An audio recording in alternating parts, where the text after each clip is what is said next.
जलती जहाँ है ज्ञान की ज्योति, मिटे घोर अंधेरा, मिट्टी हीरा मोती उगले, ऐसा देश है मेरा।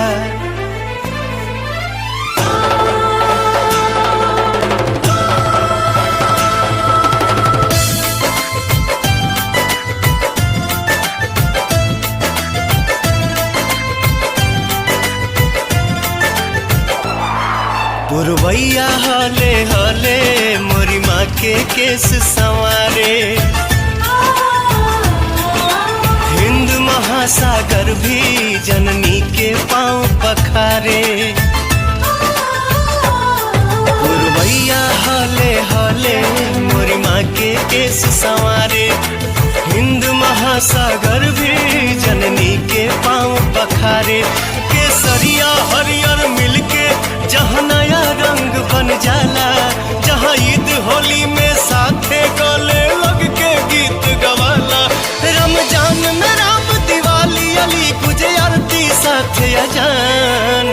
साचो हवे सोना के चिड़ैन हो हमर देशवा महान, साचो हवे सोना के चिड़ैन हो हमर देशवा महान। तुझे सलाम, माँ तुझे सलाम, माँ तुझे सलाम, जय जय हिंदुस्तान।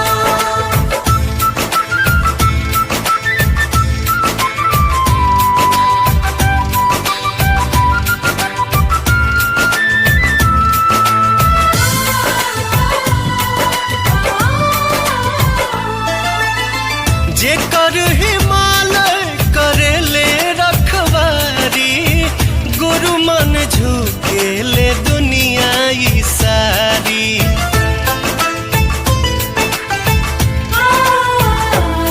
जन जन के भाग संवारे जहाँ गंगा यमुना मैया, सरगम के सुर में बोले जहाँ हरियर फूल पतैया। लहर लहर लहराला हरदम गजब तिरंगा सान, साचो हवे सोना के चिड़ैन हो हमर देशवा महान। साचो हवे सोना के चिड़ैन हो हमर देशवा महान।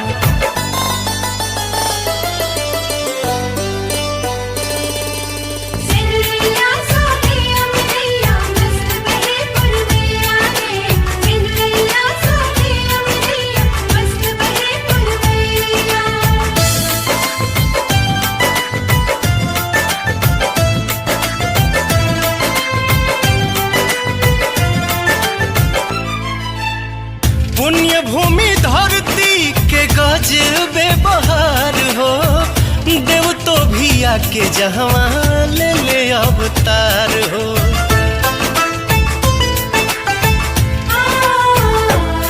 जनमिया जन्मभूमि भी जहाँ स्वर्ग से बढ़ के होले, सीमा पर सीना ताने वीर वंदे मातरम बोले।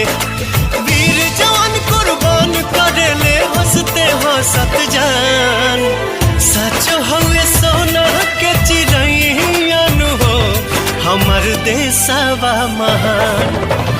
सचो हवे सोना के चिड़ैन हो हमर देशवा महान।